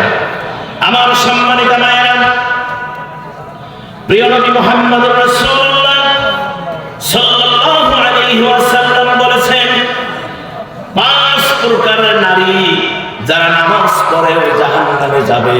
ও মা, এই আলোচনাটা শোনার পরে তোমাদের হাতে পায়ে ধরি গো মা, এই কাজ থেকে ফিরে আসবেন। আল্লাহর দোহাই লাগে মা, কাল কিয়ামতের ময়দানে আপনাদের মনটা কি চায় না মা খাতুনে জান্নাতের সঙ্গে একই জান্নাতে বসবাস করা? ও মা, মন চায় না? যদি চায় তাহলে একটু চিন্তা করুন। 1 নম্বরে, যে মহিলা মাথার চুল খোলা রাখে, যে মহিলাটা মাথার চুল খোলা রাখে, ও মা, আপনার যে মাথার চুল, এই মাথার চুল আপনার স্বামী ছাড়ার কাউকে দেখাবেন, এমনকি নিজের শ্বশুরকেও দেখাবেন না, নিজের দেবরকেও দেখাবেন না, নিজের ভাসুরকেও দেখাবেন না। কি মাথার চুল? মায়া মাথার চুল। আমার রাসূল বলেছে, একটা নতুন হাদিস আপনাদেরকে, হাদিস তো পুরো না, এতদিন শোনেন নাই তাই বলতেছি আর কি। মায়েরা শোনেন, কিয়ামতের ময়দানে এই আপনার যে মাথার চুলগুলো আছে, এগুলো যদি কোনো পরপুরুষকে আপনি দেখান, তাহলে প্রত্যেকটা চুল একটা করে বিষাক্ত সাপ হবে। কি হবে? বিষাক্ত সাপ। প্রত্যেকটা চুল একটা করে বিষাক্ত সাপ হবে, আর এই সাপ হয়ে আপনাকে দংশন করতে থাকবে, আপনাকে পেঁচায়া পেঁচায়া ধরবে। আমার মায়েরা সহ্য করতে পারবে? আর একটা মোটা সাইজের যদি একটা সেরা কিন্তু বেড়া কাছে মাংস কি হবে? একটা ঘোড়া সার সামনে যদি ওটা আলাপ যায় হুশ থাকে না। আর প্রত্যেকটা চুল হবে আপনার সাপ, এক একটা চুল এক একটা সাপ হবে, স্পষ্ট হাদিস। এগুলো আপনারা দংশন করতে থাকবে। বিধায় বাবা মাথার চুল কাউকে দেখাবেন না। কিয়ামতের ময়দানে নবীজি যখন মেরাজের রাতে, যখন মেরাজ যান, মেরাজে যাওয়ার সময় রাসূলকে একটা দৃশ্য দেখা হলো। কিছু মহিলাকে ফেরেশতারা তাদের চুলগুলোকে গলার মধ্যে পেঁচা পুড়ে জাহান্নামের লাকড়ি দিয়ে ঘিরে দেওয়া হয়েছে। আল্লাহর বান্দি চিৎকার করে সাহায্য চাচ্ছে, কে তারা সাহায্য করবে? ইয়া কি জিবরাইল, নবীজি বলে, ইয়া কি জিবরাইল, এটা কোন ধরনের শাস্তি? জিবরাইল বললেন, নবী গো, যে সমস্ত মহিলারা তারা পাড়ায় পাড়ায় এই চুল পাড়ায় পাড়ায় খোলা রেখে পাড়ায় পাড়ায় চুলের বাহার দেখে দেখে বেড়ায়, সাজুগুজু করে বেড়ায়, আল্লাহ রাব্বুল আলামিন তাদের এই চুলগুলোকে এইভাবে লম্বা করে বেঁধে রেখেছে। এই শাস্তি কিয়ামত পর্যন্ত, আর আগুনের লাঠি দিয়ে তাদেরকে পিটানো হচ্ছে। এই শাস্তি কিয়ামত পর্যন্ত চলতেই থাকবে।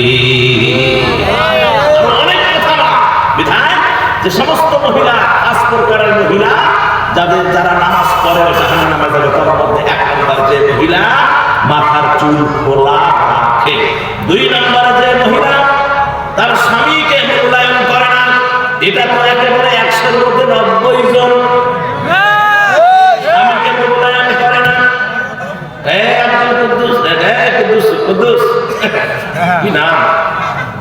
এবারে বারে স্বামী কহে বারে, এদিকে আয়। কি তার ভাষা, কিসের লেখাপড়া শিখছে আল্লাহ জানে। আল্লাহু আকবার, আল্লাহু আকবার।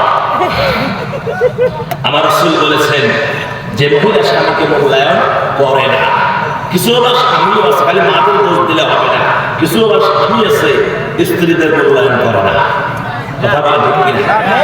তা ওটা যখন স্বামীদের আলোচনায় যাবো তখন হবে, কিন্তু এখন যেহেতু মহিলাদের আলোচনায় আছি, এখন শুধু মহিলাদের ব্যাপারে কথা বলা হবে। কথা বলা ঠিক কিনা? আর স্বামীর ব্যাপারে কথা সেটা আরেক সময় হবে, আরেক দিন হবে, যদি আল্লাহ সময় কবুল করে।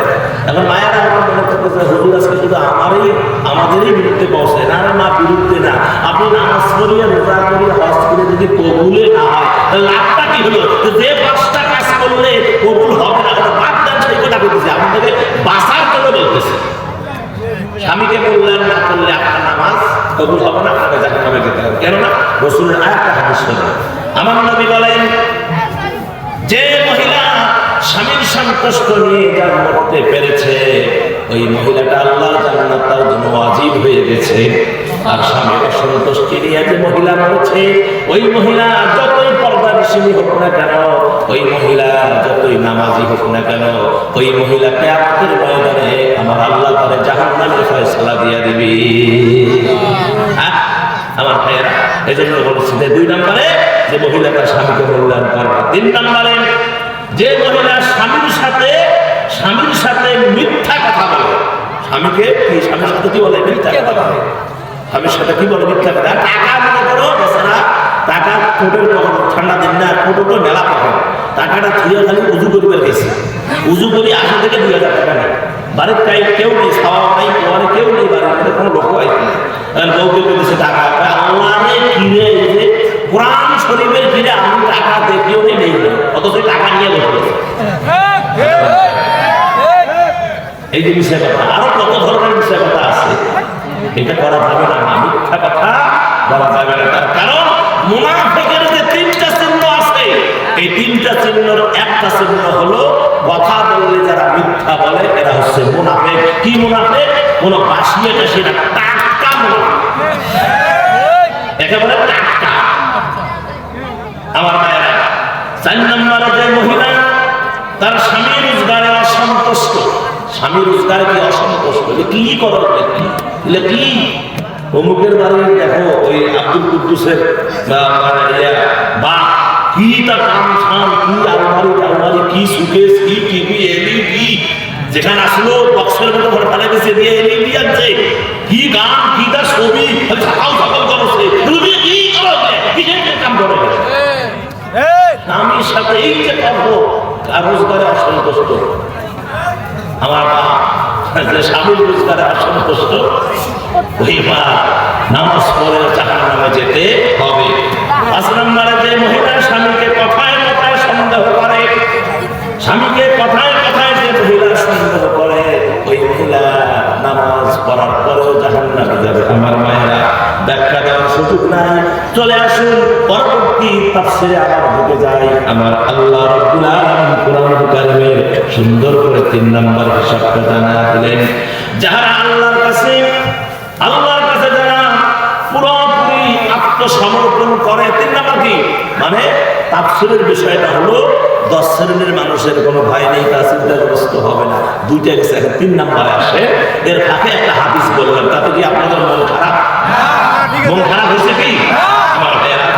3 নম্বরে সূরা বাকারার 112 নম্বর আয়াত। কয় নম্বর আয়াত?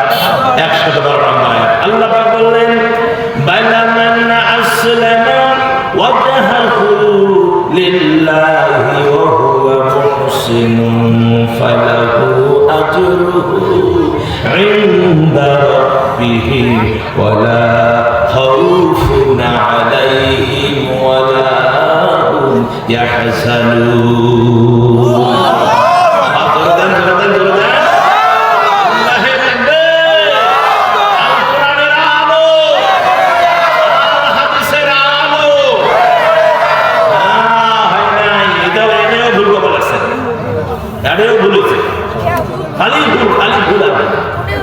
কি বলেছে বলবো?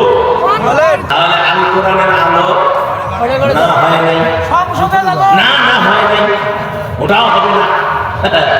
নতুন ওয়াজ না, নতুন ওয়াজ না, মানে আপনাদের পুরান ওয়াজ হলো সংসদে চলো, ঘরে ঘরে চলো, নতুন ওয়াজ করে না। আগে হিসাব ছিল 16 বছরে আমার ভোট আমি দেবো, অন্যটা সহ দেবো নাকি? এখনকার হিসাব হলো কোরআনের আলো ঘরে ঘরে যাবে না। এখনকার হিসাব হলো আমার ভোট আমি দেব, যোগ্য মানুষ দেখে দিব। আল কোরআনের আলো ঘরে ঘরে না, আল কোরআনের আলো সংসদে না, আল কোরআনের আলো নিজের বডিতে জ্বালো। যদি নিজের বডিতে জ্বালাতে পারেন, সামনে যে সুযোগ আসতেছে করতে পারে, তাহলে ওই লোকগুলা যখন সংসদে যাবে এমনিতেই জ্বলা শুরু হবে।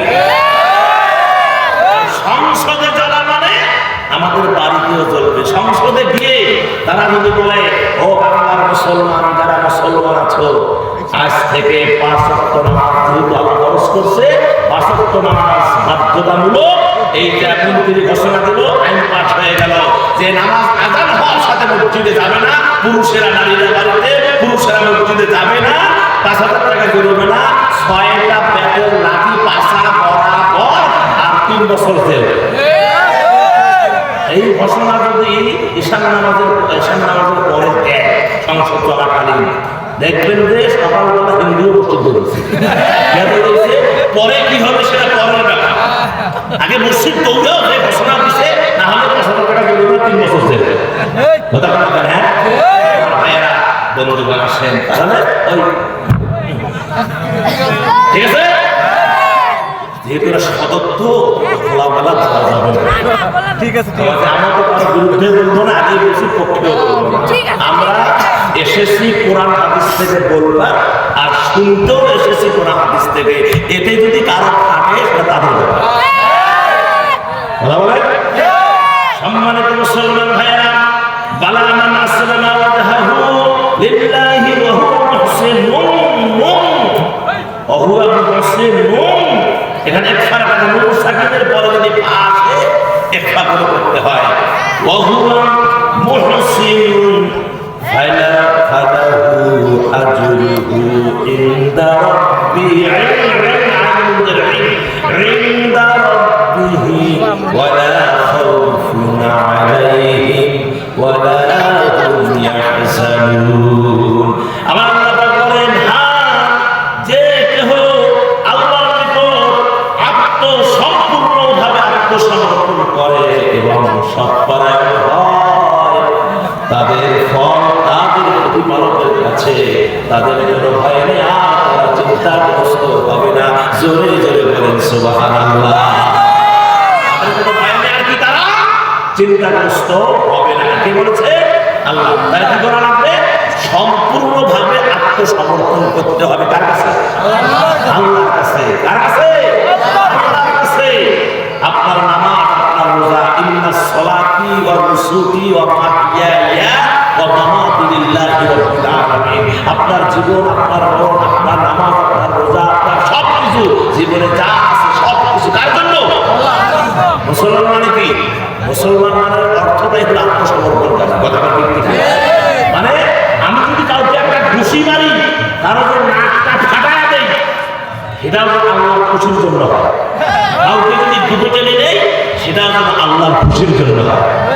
আমি যদি আঘাত করি, আল্লাহর খুশির জন্য। আমি কাউকে আঘাত করলে আল্লাহর খুশির জন্য। কারোর সাথে বন্ধুত্ব স্থাপন করলে সেটাও আল্লাহর খুশির জন্য। কথাটা না? সম্মানিত মুসলমান ভাইয়েরা, তাহলে পুরস্কার দিবেন কি আল্লাহ? আর তাদের কোনো ভয় নেই, তারা চিন্তাগ্রস্ত হবে না। এবার আমার ভাইয়েরা 4 নম্বরে আসেন, যারা গোপনে নিঃস্বার্থে আল্লাহর পথে ব্যয় করে, গোপনে নিঃস্বার্থে কার পথে? আল্লাহর পথে ব্যয় করে, তাদের কোনো চিন্তা নেই, তারা কি তাদের কোনো ভয় নেই, তারা চিন্তাগ্রস্ত হবে না। আয়াতটা শোনেন, সূরা বাকারার 262 নম্বর আয়াত। মোট আয়াত কয়টা ছিল? 86 না? এটা হলো 200 কত? 62 নম্বর আয়াত। আল্লাহ বলেন, আল্লাযীনা ইউনফিকুনা আমওয়ালাহুম ফি সাবিলিল্লাহি সুম্মা লা ইউতবিউনা মা আনফাকু মান্না ওয়ালা আযাল্লাহুম আজরুহুম ইনদা রাব্বিহিম ওয়ালা খাউফুন আলাইহিম ওয়ালা হুম ইয়াহজানুন।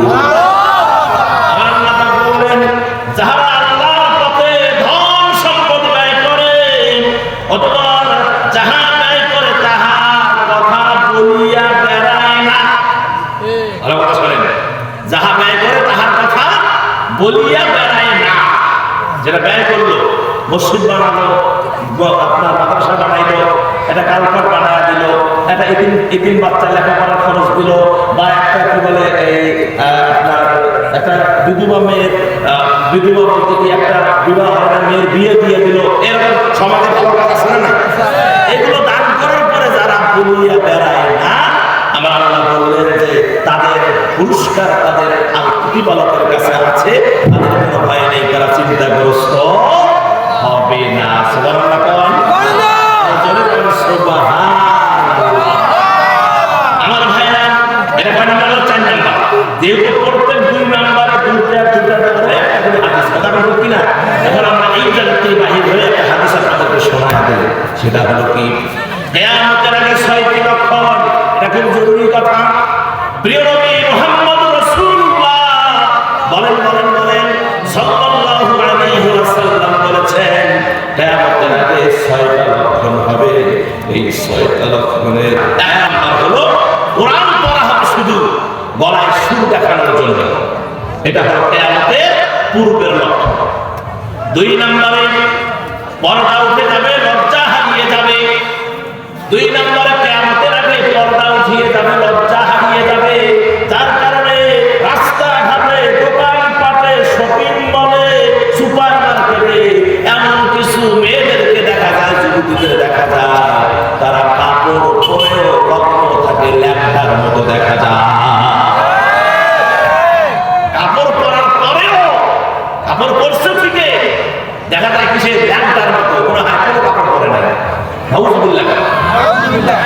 কাপড় পরার পরেও তাদেরকে উলঙ্গ দেখা যায়। এটা হচ্ছে কিয়ামতের পূর্বে 2 নম্বর লক্ষণ।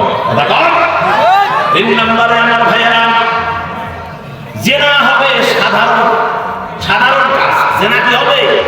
মনে এটা কোনো ব্যাপারই না। জিনা হবে সাধারণ কাজ। এটা কিয়ামতের 3 নম্বর লক্ষণ। 4 নম্বর লক্ষণ হলো কিয়ামতের কথা শুনেও মানুষ হাসবে। কিয়ামতের কথা শুনেও মানুষ হাসবে, ভাববে না। মনে করবে মরবো আমরা, মিশে যাবো, তাহলে হাসবে। কিয়ামতের আলোচনা মানুষ করবে, এরকম আযাব হবে, কষ্ট হবে, হাসবে, গুরুত্ব দিবে না। এটা হলো কিয়ামতের পূর্বে যে 6টি লক্ষণের, এটা হলো 4 নম্বর লক্ষণ। 5 নম্বর লক্ষণ হলো হালাল হারাম যাচাই না করে মানুষ খাওয়া দাওয়া করবে। হালাল হারাম যাচাই করবে না। কি হালাল হারাম যাচাই করবে? বড়লোক হয় না। আবার রাসূল বলেছেন, বারবার বলেছেন, অনেকবার বলেছেন, অগণিতবার বলেছেন, ইবাদত কবুলের মূল শর্ত হলো হালাল রুজি। ইবাদত কবুলের মূল শর্ত কি? হালাল রুজি। যদি আপনি হালাল না খান, আপনার কোনো ইবাদত কবুল হবে না। 5 নম্বরে দুনিয়া হবে মানুষের একমাত্র লক্ষ্য। দুনিয়া কি হবে? মানুষের একমাত্র লক্ষ্য। আখিরাতের চিন্তা করবে না। তারা দুনিয়া নিয়ে ব্যস্ত থাকবে, দুনিয়াদার হয়ে যাবে। কিয়ামতের পূর্বের যে 6টা লক্ষণের 6 নম্বর লক্ষণ হলো যে মানুষ দুনিয়াদার হয়ে যাবে, দুনিয়ামুখী হয়ে যাবে। আসুন এই 6টা লক্ষণ থেকে আমরা ফিরে আসি। তাহলে আপনাকে আমার ভাইয়া আবার তাফসীরের বিষয়ে 6 নম্বরটা এটা করলাম আমরা। 4 নম্বর 5 নম্বরটা দিয়ে ইনশাআল্লাহ মাদের খেদমতে 5 নম্বর যে আপনার যাদেরকে আর 10 সূরার মানুষ যে তার ভয় নেই, এই 5 নম্বরে একদম বলছেন। সূরার নাম হলো বাকারা, আয়াত নম্বর হলো 274 নম্বর। আল্লাহ রাব্বুল আলামিন বলেন, আল্লাযীনা ইউনফিকুনা আমওয়ালাহুম বিল-লাইলি ওয়ান-নাহারি সিররান ওয়া আলানিয়াতান ফালাহুম আজরুহুম ইনদা রাব্বিহিম ওয়া লা খাউফুন আলাইহিম ওয়া লা ইয়াহজানুন। আমার আল্লাহ পাক বললেন, যারা নিজেদের ধন আর সম্পদ দিনে এবং রাতে গোপনে এবং প্রকাশ্যে, দিনে এবং রাতে গোপনে এবং প্রকাশ্যে যারা ব্যয় করে, তাদের জন্য তাদের প্রতিপালকের নিকট রয়েছে ফল, মানে পুরস্কার। তাদের কোনো ভয় নেই, আর তারা চিন্তাগ্রস্ত হবে না। জোরে জোরে বলেন সুবহানাল্লাহ। কয়টা গেল? 5টা। থাকে কয়টা? আরো আছে 5টা। কয়টা ছিল? 10টা। গেল কয়টা? 5টা। আছে কয়টা? আল্লাহ যদি হায়াত রাখে আরেক সময় দেখা যাবে। এখন মা বলবেন যেটা জরুরি কথা সেটা বলে দিয়ে দোয়া হবে, খিচুড়ি নেবেন আর সমানে চলে যাবেন। আল্লাহর জিকির করতে করতে রাজি আছেন? ইমানটাকে ফ্রেশ করেন, মজবুত করেন। আমার ভাইয়া, এই দিলে আমার আল্লাহর একটু বসান না, আমার আল্লাহর একটু জায়গা দেন না। আল্লাহর মহব্বতে দিলের মতো জ্ঞান না, দেখবেন এত ভালো লাগবে, সব কাজে ভালো লাগবে, সব কাজে ভালো লাগবে। আল্লাহু আকবার। যে সমস্ত মা এখানে আছেন, বসে আছেন, বাচ্চা পেটে আছে এমন মা আছে না, বা বাচ্চা এখনো হয়নি, বিবাহ শাদী হয়েছে 2 বছর 4 বছর 5 বছর হয়নি, কনসেপ্ট তো হবে না, কি যদি গাছ থাকে তার ফল হবে, আসবে। আমার মায়েরা, নবীজি থেকে একটা হাদিস আপনাদের শোনায় যাচ্ছি। এই হাদিসটি আমি গতকালও বলেছিলাম, আজকে আপনাদের এই জায়গায় কিন্তু বলি নাই, উপকারের জন্য বলছি। নবীজি আমার বলেছেন যে না, প্রথম মাস কনসেপ্ট হওয়ার পর থেকে প্রথম মাস থেকে 10 মাস পর্যন্ত আমার নবী বলেছেন 10টা সূরা যদি মাস ব্যাপী তেলাওয়াত করে, আমার আল্লাহ ওই বাচ্চাটাকে হযরত আব্দুল কাদের জিলানীর মতো বানায়া দিবে। মুখস্থ করেন অথবা মোবাইলে রেকর্ড করেন, মুখস্থ করেন অথবা মোবাইলে রেকর্ড করেন, প্রস্তুতি নেন মায়েরা, রেডি। আল্লাহ নবী বললেন প্রথম মাস যদি কোনো মাস ব্যাপী যদি সূরা ফাতিহা পাঠ করে, আমার আল্লাহ নবী বলেছেন ওই সন্তানটা প্রশংসনীয় সন্তান হবে। দ্বিতীয় মাস সূরা ইখলাস, সূরার নাম কি? সূরা ইখলাস। যদি কন্টিনিউ পুরাটা মাস যদি মা সূরা ইখলাসটা আমার মা যখন মন চাবে তখনই পড়বে, নামাজের পরে, প্রত্যেক নামাজের পরে নিম্নত 50 বার, নিম্নত 150 বার পরে, আর যখন মন চাবে তখনই পড়বে। আমার আল্লাহ ওই সন্তানের হেফাজতের দায়িত্ব আমার আল্লাহ নিয়ে নেবেন। জোরে বলেন সুবহানাল্লাহ। দ্বিতীয় মাস আয়াতুল কুরসি। দ্বিতীয় মাস কি? আয়াতুল কুরসি যদি কোনো না পড়ে, আমার মায়েরা, আল্লাহ রাব্বুল আলামিন এই সন্তানটাকে রাব্বুল আলামিন অনেক দামি সন্তান বানিয়ে দিবেন। চতুর্থ মাস গেল। পঞ্চম মাস সূরা মরিয়ম। পঞ্চম মাস গ্যারান্টি দিলাম, আনসারীর গ্যারান্টি। সূরা মরিয়ম যদি কোনো মাস মা পড়ে, পঞ্চম মাসে কসম করে বলছি মা, ডাক্তারের কাছে যাওয়া লাগবে না, সিজার আপনার হবে না, আলহামদুলিল্লাহ, কোনো সিজার হবে না, নরমালি ডাইরেক্ট কথা, আপনার ডেলিভারি হবে নরমাল, ডেলিভারি কি হবে নরমাল। ষষ্ঠ মাস সূরা ইউসুফ। ষষ্ঠ মাস কি? সূরা ইউসুফ। কোরআন কারিমে দেখবেন সূরা ইউসুফ আছে।